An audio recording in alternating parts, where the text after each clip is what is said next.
अगर मैं बोलूँ कि इंट्राडे में एक लाइन आपको मार्केट का बायस बताएगी, कॉल है कि पुट है, और दूसरी लाइन आपको ट्रिगर करके देगी कि आपको एग्जैक्टली कौन से कैंडल पे ट्रेड मारनी है, तो कैसा रहेगा। मार्केट में सारा लाइन का खेल है। एक लाइन आपको मार्केट का मूड बताएगी, दूसरी लाइन आपको एंट्री कहाँ पे करनी है वो बताएगी। जो पहली लाइन है वो अपने लिए वीवेप रहेगी, और ये सारा खेल है ईएमए और वीवेप का। एक बिगिनर के लिए बहुत ही बढ़िया स्ट्रेटेजी है।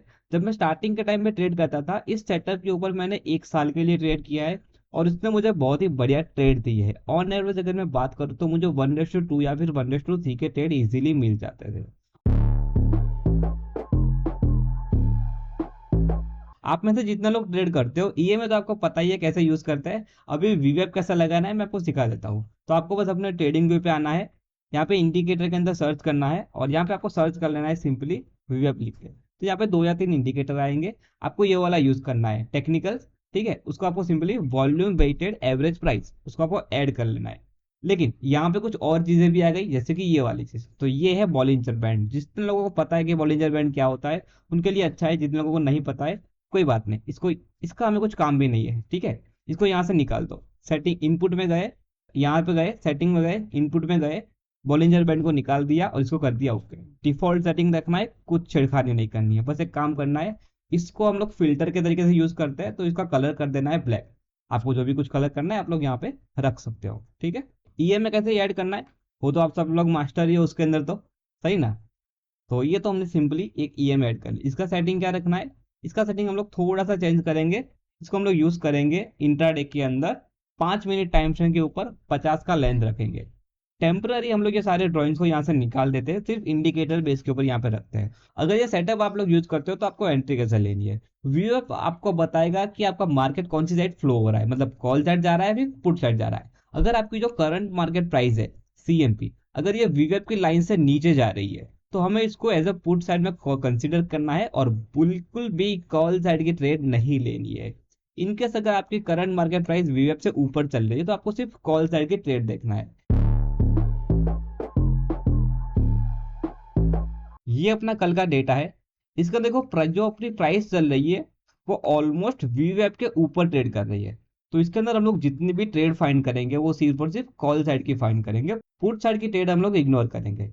बिल्कुल सेम लॉजिक के साथ अगर हम लोग परसों का डेटा देखें तो प्राइस हमारी वीवेप से नीचे चल रही है, तो हम लोग सिर्फ और सिर्फ पुट साइड का डेटा प्लान करेंगे और कॉल साइड की ट्रेड इग्नोर करेंगे। एंट्री एकदम सिंपल है। अगर हम लोग कॉल साइड के लिए प्लान कर रहे हो तो ईएमए के ऊपर अपने को क्लोजिंग चाहिए, ईएमए के ऊपर क्लोजिंग चाहिए। उसका हाई ब्रेक करने पर हम लोग एंट्री प्लान करेंगे। जो ये क्लोजिंग कैंडल होगी उसका लो के ऊपर हम लोग एसएल रखेंगे।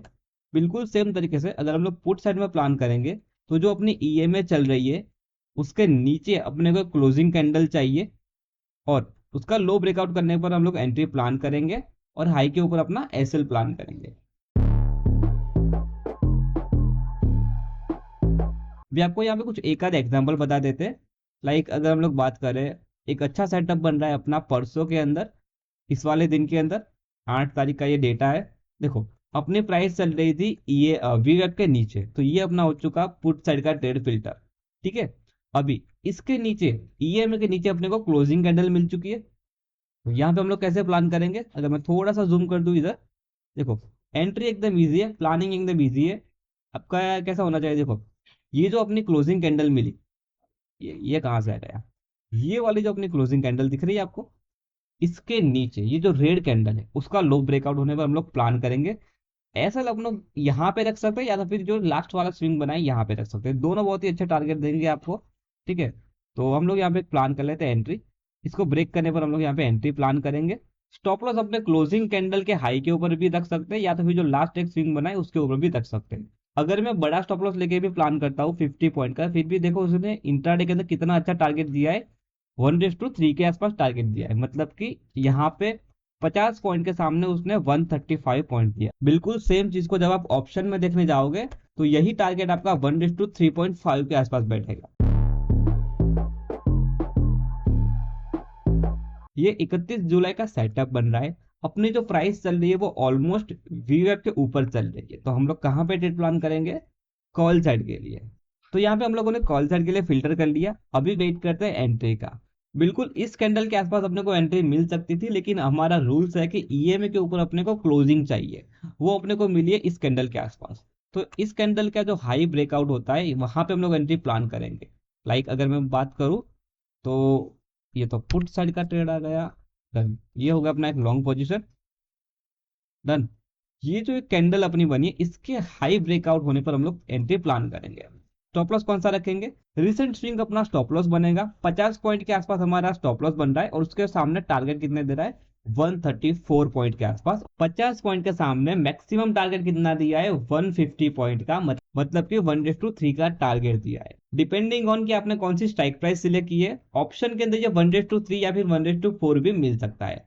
अब ये 1:4 कौन से केस में मिलेगा? तो यार उसके लिए तो मुझे एक अलग से एक बात बतानी पड़ेगी कि how to select option price.